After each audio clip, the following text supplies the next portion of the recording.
Radha Vallabh group of institution की YouTube channel पर आप सभी का स्वागत है। आज हम सिविल इंजीनियरिंग सेकेंड ईयर के सब्जेक्ट सर्वेइंग फर्स्ट के बारे में पढ़ेंगे, जिसका पहला चैप्टर पहले पार्ट में हमने आपको बता दिया है, इंट्रोडक्शन। दूसरा चैप्टर जो है चेन सर्वे होता है। चेन सर्वे में हमको क्या क्या पढ़ना है, पहले उसके बारे में हम समझ लेते हैं। पहला जो टॉपिक पढ़ना है हमको, पहले पार्ट में जो पढ़ना है वो उपस्कर तथा उनका उपयोग, मतलब चेन सर्वेइंग में उपयोग होने वाले उपकरण तथा उनका प्रयोग। दूसरा क्या है, क्षेत्र काल फील्ड वर्क कैसे किया जाता है उसके बारे में। तीसरा जो है जरीब सर्वेक्षण का अंकन, प्लाटिंग कैसे की जाती है। मतलब ये एक प्रकार का ऑफिशियल वर्क होता है कि जब हम फील्ड पर सर्वे करके आते हैं उसको मैप बनाना होता है, तो उसका प्लाट कैसे करते हैं, उसका अंकन कैसे करते हैं। ठीक है। उसके बाद जब हम चेन सर्वे करने जाते हैं तो उसमें क्या त्रुटियां होती हैं, क्या बाधाएं आती हैं, क्या समस्या होती है, उसके बारे में हम जानेंगे। सबसे पहले हम जानते हैं कि समझते हैं कि जरीब सर्वेक्षण होता क्या है। बेसिकली जरीब सर्वेक्षण जो होता है एक प्रकार का सर्वेक्षण है जिसमें जरीब अथवा फीते द्वारा, जरीब या फीते की सहायता से हम कोई रेखीय माप लेते हैं। तो वह सर्वेक्षण जिसमें क्षेत्र के को जरीब अथवा फीते की मदद से रैखिक माप किया जाता है, तो उसे कहते हैं हम जरीब सर्वेक्षण कहते हैं। ठीक है। अब जरीब सर्वेक्षण से रेखीय माप ली जा सकती है, कोणीय माप नहीं ली जा सकती है। ठीक है। दूसरी चीज़ आती है जरीब सर्वेक्षण में कौन कौन सी प्रक्रिया अपनाई जाती है। जैसे जरीब सर्वेक्षण अगर करना है तो उसमें प्रक्रिया क्या क्या, प्रोसीजर क्या क्या किया जाता है। तो सबसे पहले जो है हम क्या करते हैं कि जो क्षेत्र जैसे जहाँ पर जरीब सर्वेक्षण करना होता है उस क्षेत्र की हम पहचान करते हैं, आवेक्षण करते हैं, मतलब प्राइमरी सर्वे करते हैं कि किस क्षेत्र में, वो क्षेत्र कहाँ पर स्थित है, किस जगह पर स्थित है, उसका हम सर्वेक्षण करते हैं। दूसरी चीज़ करते हैं, सर्वेक्षण स्टेशनों का चयन करते हैं तथा क्षेत्र का त्रिकोणीयन, जिस क्षेत्र का हमको वो करना है, सर्वेक्षण करते हैं, उस पर जो है प्रारंभिक सर्वेक्षण करना, वहाँ उस स्थान पर मौके पर जा कर के प्रारंभिक सर्वेक्षण करना, ये तो हमारा आवेक्षण हो जाता है, आवेक्षण के अंतर्गत आता है। ठीक है। दूसरी चीज़ जो होती है, जो सर्वेक्षण स्टेशनों का चयन तथा क्षेत्र का त्रिकोणीयन, इसमें क्या किया जाता है कि जिस क्षेत्र का आपको सर्वेक्षण करना होता है उस क्षेत्र में उचित संख्या में सर्वेक्षण स्टेशन बिंदु मतलब चयनित कर लिए जाते हैं। ठीक है। और इस पूरे सर्वेक्षण क्षेत्र को हम जो स्टेशन हमने किनारों पर मानी हुई है, सर्वेक्षण स्टेशन मानी हुई है, उसको विभाजित करने के लिए त्रिकोणीय रेखाओं से मिला दिया जाता है। सभी, जैसे मान लीजिए कि आपका कोई क्षेत्र है जिसका सर्वेक्षण करना है, जैसे कोई क्षेत्र है जिसमें सर्वेक्षण हमें आपको करना है, तो उसमें क्या किया जाता है, उसके जैसे ये पूरा क्षेत्र है, पूरा क्षेत्र है, इसमें हमको सर्वेक्षण करना है, तो इसमें पहले सर्वेक्षण स्टेशन एक बिंदु पर, दूसरे बिंदु पर, तीसरे बिंदु पर, चौथे बिंदु पर, इस तरह से मान लीजिए यहाँ बीच में भी कोई बिंदु है, इस तरह से हम क्या करते हैं, सर्वेक्षण मतलब स्टेशन मान लेते हैं। अब इन सर्वेक्षण स्टेशनों को एक दूसरे से मिला करके मतलब त्रिकोणीय संरचनाएं बना ली जाती हैं। ठीक है। इससे क्या होता है, हमारा मतलब इसको कहते हैं त्रिकोणीयन। ठीक है। स्थित कर दिया जाता है, मिला दिया जाता है। तीसरी चीज़ जो होती है, स्टेशनों के मध्य जरीब रेखाओं का अंकन कर लिया जाता है। तो दो स्टेशन जैसे थी, दो स्टेशन या दो बिंदु जो थे उनसे हम जरीब रेखा चेन लाइन खींच लेते हैं, फिर उन जरीब रेखाओं की पैमाइश करते हैं। ठीक है। और तीसरी अगली चीज़ कहते हैं, उसको जो है हम लोग जैसे नक्शा बनाना है या उसको कहीं पर सजो कर रखना है तो उसका सर्वेक्षण अंकन कर लेते हैं। जो अगली चीज़ होती है वो अंकन करके सर्वेक्षण नक्शा बना लिया जाता है। ठीक है। अब अगला जो होता है, हम अगली चीज़ जानेंगे कि सर्वेक्षण स्टेशनों में जरीब सर्वेक्षण में उपयोग होने वाले उपकरण। जरीब सर्वेक्षण में जो उपयोग होने वाले उपकरण होते हैं वो मूलतः जो है इस में मतलब नियर अबाउट 10 से 12 उपकरण होते हैं। जो जरीब सर्वेक्षण नाम से ही पता चल रहा है, तो सबसे पहले हम क्या जानेंगे इसके बारे में, इसमें जरीब की आवश्यकता होती है। अब जरीब कितने के प्रकार की होती है, मेनली जो हमें सर्वेक्षण स्टेशन में पढ़ना है वो जो है 4 प्रकार की जरीब पढ़नी है। एक होता है मीटर जरीब, दूसरा होता है गंटर जरीब, तीसरा होता है इंजीनियरिंग या फूड चेन जरीब, चौथा होता है रेवेन्यू चेन जरीब, और एक होता है कि मतलब स्टील बैंड, मतलब वो फीता जो होता है वो स्टील का बैंड होता है या फीता समझिए वो होता है। तो मेनली जरीब 4 प्रकार की होती है। उसके साथ साथ हमको जो उपकरण उपयोग किया जाता है, सुआ या तार मतलब तीर इस्तेमाल किया जाता है। फिर संरेखण दंड, रेंजिंग राड जिसको कहते हैं, इनके बारे में सभी के बारे में हम अभी पढ़ेंगे। फिर उसके बाद खसका दंड या अंतरलंबन दंड, ऑफसेट रॉड जिसको बोलते हैं। फिर हमको पेग, खूटी और कास्ट का हथौड़ा, फिर शाहुल प्लम्बाब जिसे कहते हैं, झंडियाँ यूज होती हैं, संरेखण के लिए यंत्र यूज होते हैं। ठीक है, ये तमाम प्रकार के जो उपकरण होते हैं वो उपयोग होते हैं। तो पहला जो हम पढ़ने जाएंगे चेन, जिसमें नाम में ही लिखा है जरीब सर्वेक्षण। तो देखिए जो पहली टाइप ऑफ है जरीब वो मीट्रिक चेन बोली जाती है, जो मीटरी चेन बोली जाती है, जिसको हम बोलते हैं कि मीटर चेन। ठीक है, जनरली इसको बोलते हैं मीटर चेन। ठीक, तो इसके बारे में जानेंगे। जैसा कि नाम से भी मतलब जानकारी मिल रही है कि इसको मीटरों में मापते हैं। और इसमें देखिए IS 4 मतलब 1492 1970 ये कोष्टक में लिखा हुआ, मतलब जो मीट्रिक चेन का निर्माण हुआ है या मीट्रिक चेन मापी जाती है वो इंडियन स्टैंडर्ड के 1492 1970 कोड के अनुसार हुआ है। ठीक है, अब ये जरीब देखिए, जरीब किस प्रकार से होती है। पहली चीज़, जरीब के दोनों सिरे पर हैंडल लगे होते हैं। ठीक है, ये जरीब जो है दोनों के सिरे पर क्या होते हैं, हैंडल लगे हुए होते हैं। हैंडल आपको हम दिखा रहे हैं, ये देखिए जो ये दोनों सिरे पे ये बना हुआ है ये क्या है, ये हैंडल लगा हुआ है। इसमें एक खांचा छोड़ देते हैं, इस तरह से खांचा छोड़ दिया गया है। वो खांचा की क्या उपयोग होते हैं वो बताते हैं। और ये फिरकी जोड़, ये मतलब इसमें ऐठन ना आ जाए, टार्जन न आ जाए, इसलिए क्या होता है फिरकी जोड़ लगाया जाता है। देखिए फिरकी जोड़ लगा हुआ है। फिर ये आपके लिंक से हैं, लिंक जुड़े हुए हैं। तो जो फिरकी जोड़ होता है वो क्या करता है, ऐठन को कम करने के लिए किया जाता है। जो हैंडल जो बना होता है वो हैंडल जो है ब्रास का बना होता है। ठीक है, पीतल ब्रास का बना होता है। और फिर दोनों किनारों पर,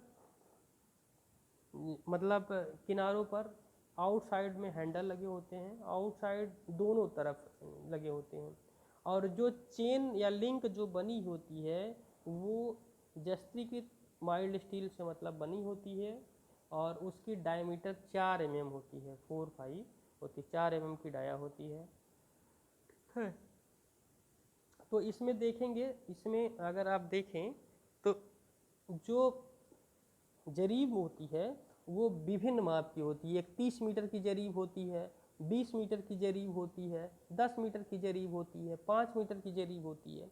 अब अलग अलग जरीब अलग अलग उसमें लिंकों की संख्या होती है, उसके बारे में भी बताएंगे। जैसे मान लीजिए मीटर एक जरीब है, ठीक है, तो ये अगर मान लीजिए 20 मीटर वाली जरीब है, ठीक है, या 30 मीटर की जरीब है, जो भी मान लीजिए 30 मीटर की जरीब है, तो इसमें जो दो लिंकों के बीच की दूरी होती है, दो लिंक कहाँ से समझे जाएंगे। देखिए एक तो ये होता है कि यहाँ से आप ये लिंक लगा हुआ है, ये यहाँ से तिरछा होकर के फिर यहाँ आया है, फिर इस तरह से। अब देखिए पहले एक गोला है, ठीक है, फिर इस तरह से ये आपका ऐसे, फिर ऐसे, सॉरी, लिंक बनाने के लिए आप देखिए पहले एक गोला है, फिर इस तरह से है, ठीक है, फिर इसको ऐसे ऐड किया गया है, फिर ऐसे किया गया है, फिर ये चीज़ इस तरह से ऐड है, फिर यहाँ पर क्या है, एक ये होगा, ये गोला होगा, ऐसे कंटिन्यू होती जाएगी। अब इसके मिड से, ठीक है, इसके मिड की बीच की दूरी क्या कही जाती है, एक लिंक कही जाती है। क्या बोलते हैं, एक कड़ी बोलते हैं। अब ये जो होता है, तो जनरली इनके बीच की दूरी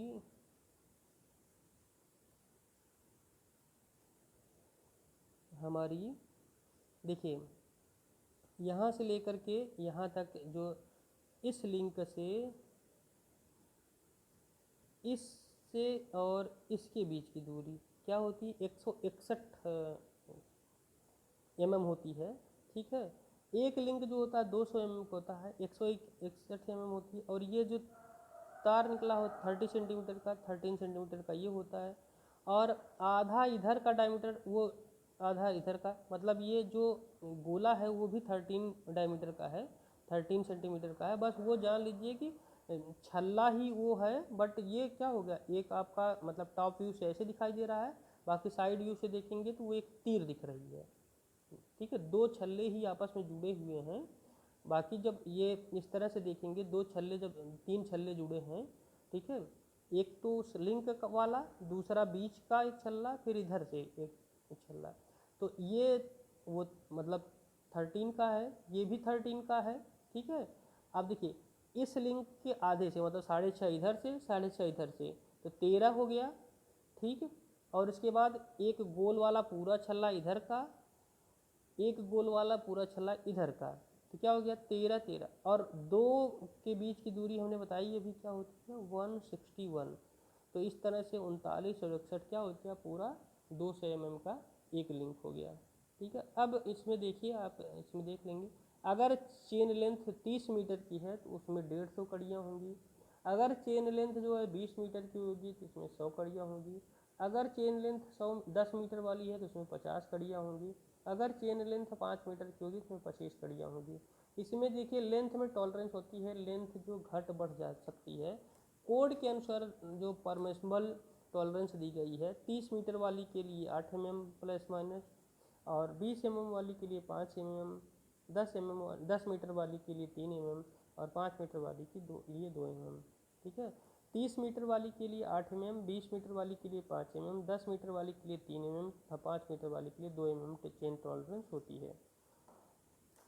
अब ये जो चेन बनाई जाती है वो जो है, जो नॉर्मल टेम्परेचर 20 सेंटीग्रेड पर, और जो नॉर्मल पुल होता है दोनों तरफ से जो खींचा जाए, स्टैंडर्ड पुल जो होता है 80 न्यूटन का पुल, उसके लिए ये मान्य है। अब लिंक में देखिए, लिंक के बारे में जानेंगे। एक लिंक जो है 200 mm का होता है, 20 मीटर वाली चेन है, तो एक लिंक 200 मीटर का, इस तरह से मतलब चाहे 30 मीटर की हो चाहे 20 मीटर की हो, तो एक लिंक जो है 200 mm का होता है, 20 सेंटीमीटर का होता है। और इस हिसाब से देखिए तो 1 मीटर में कितनी कड़ियाँ होंगी, 5 कड़ियाँ होंगी। ठीक है, प्रत्येक 1 मीटर बाद एक सर्कुलर जो है टैग, गोला एक टैग लगा दिया जाता है। ठीक है, तो जैसे हमको आसानी हो, हमको दोनों सिरों पर ना जाना पड़े, अगर बीच में हम कहीं हैं तो ये टैग देखकर बता सकते हैं कि हम कितनी कड़ी पीछे छोड़ चुके हैं। प्रत्येक 5 मीटर के बाद एक टैग एक मुँह वाला लगाया जाता है, मतलब जिसका जिस तरह से इस टैग की जो लेंथ हाइट होती है 38 mm की होती है। ठीक है, और इस तरह से जो टैग बना हुआ होता है, टैग जनरली हमारा इस तरह से बना हुआ होता है। अगर ये इस एक मुँह का है, मतलब हम क्या कर सकते हैं, इधर 5 मीटर छोड़ चले आए हैं।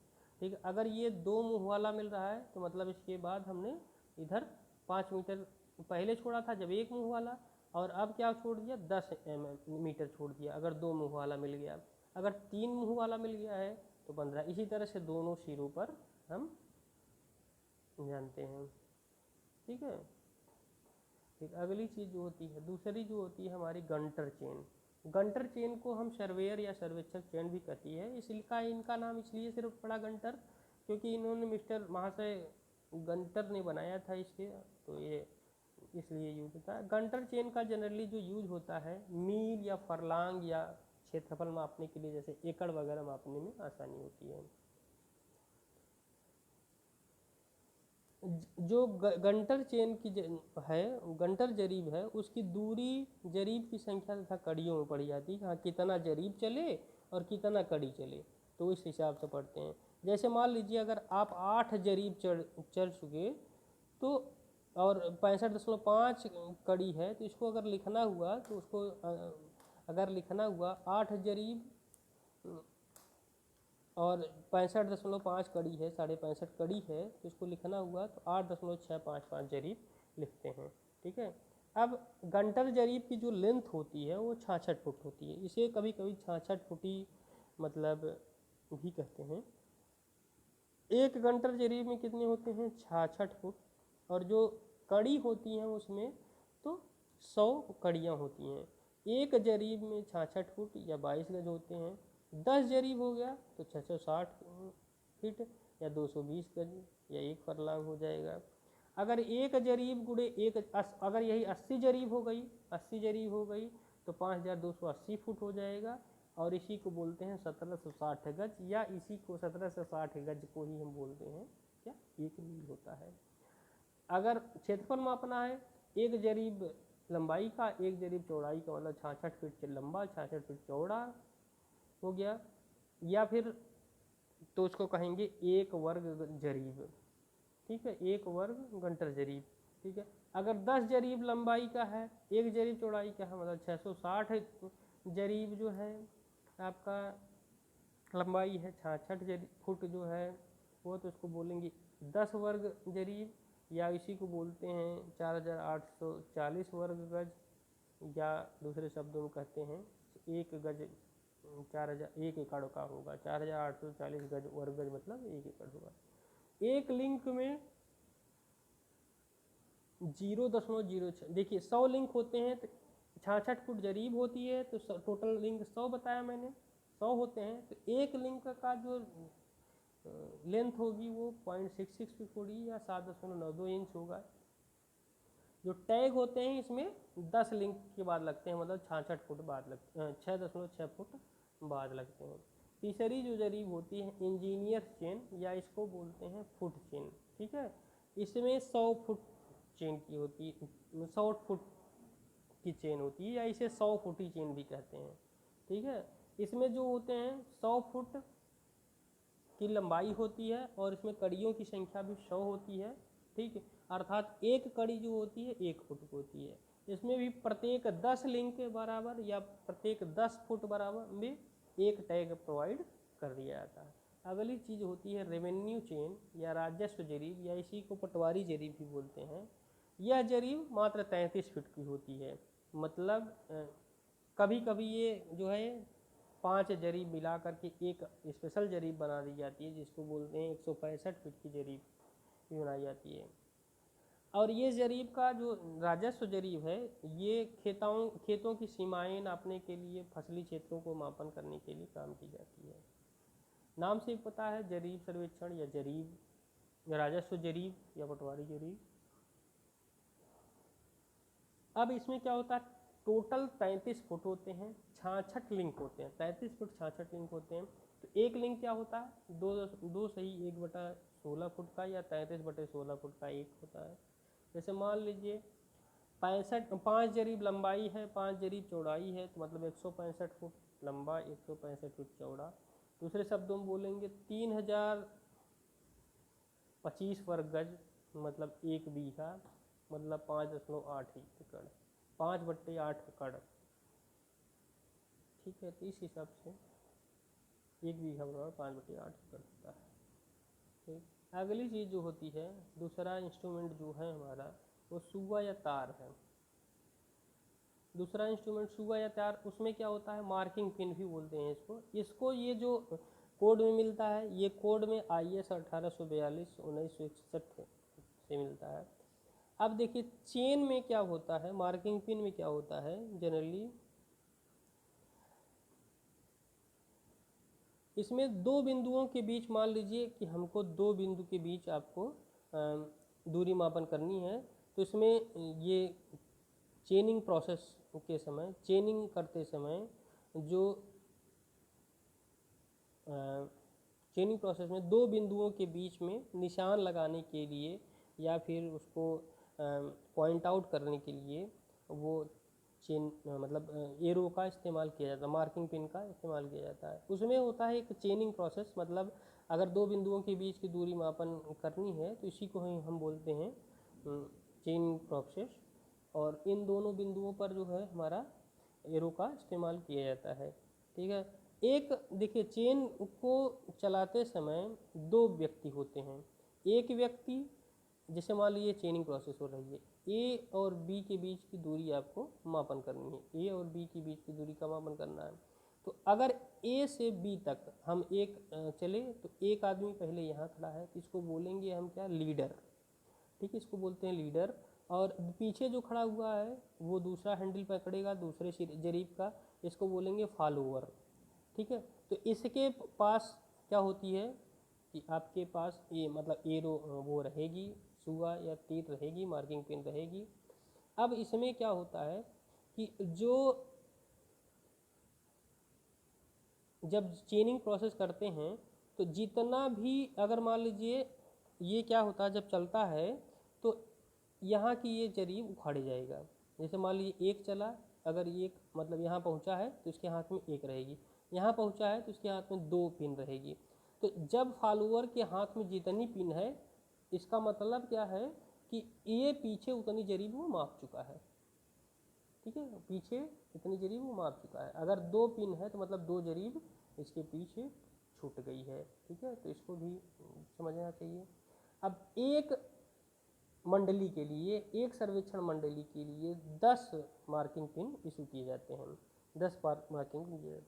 अब जो मार्किंग पिन होती है ये इस तरह से गोल, मतलब इस तरह से संरचना होती है जिसका 50 mm डाया होता है, और जो तार बना होता है, जिस तार का बना होता है उसमें क्या किया जाता है, 4 mm उसकी डायमीटर होती है, नीचे 15 mm तक खुला छोड़ दिया जाता है। टोटल जो हाइट होती है 400 mm की होती है। ठीक है,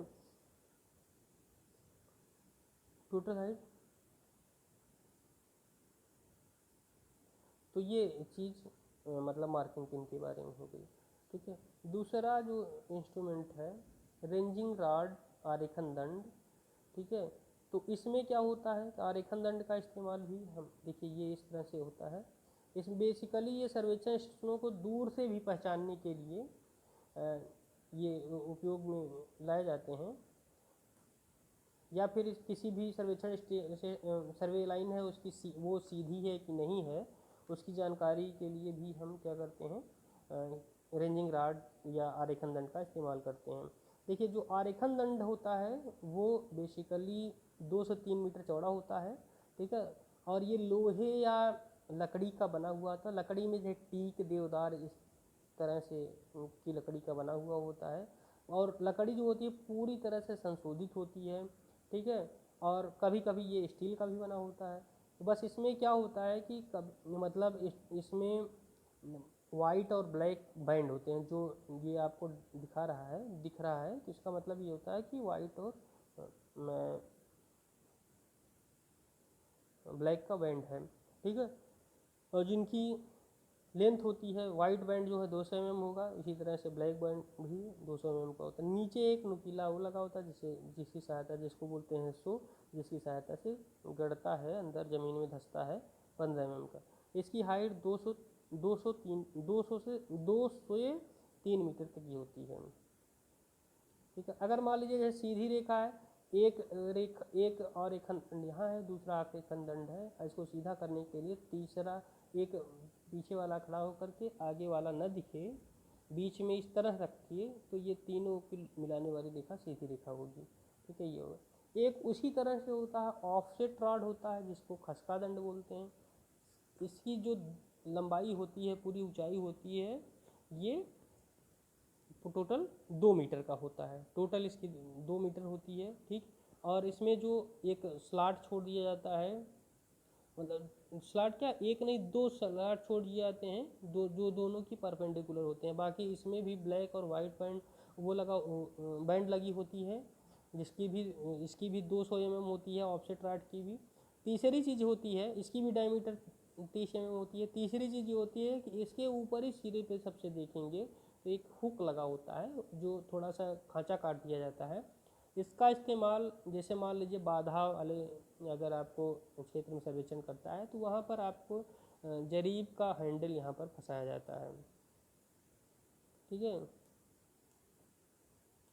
आरेखन दंड को हम अंतरलंब दंड भी कहते हैं। अगला उपकरण जो होता है खूंटी होता है, काष्ठ का हथौड़ा होता है। खूंटी भी सर्वेक्षण स्थलों की पहचान के लिए होती है। काठ का हथौड़ा इसलिए इस्तेमाल करते हैं कि खूंटी को ज़मीन में धंसाने का प्रयोग किया जाता है। बाकी जो ये होती है 5 सेंटीमीटर और 5 सेंटीमीटर की मोटाई चौड़ाई होती है, लंबाई 15 से 20 सेंटीमीटर तक होती है। ठीक है। साहुल या प्लम्बाब, प्लम्बाब जैसे मान लीजिए किसी ऊंचे तल पर कोई भी स्थान है, उसको धरती पर लाना है तो उसमें जो है साहुल का इस्तेमाल किया जाता है। जैसे कंपास हो गया, लेवल हो गया, लेवल डंपी लेवल, ये सब थियोडोलाइट हो गया इत्यादि उपकरण में स्टेशन बिंदु को केंद्रण करने के लिए साहुल का उपयोग किया जाता है। साहुल लट्टू की भांति होता है, जिसमें एक धातु का लट्टू होता है और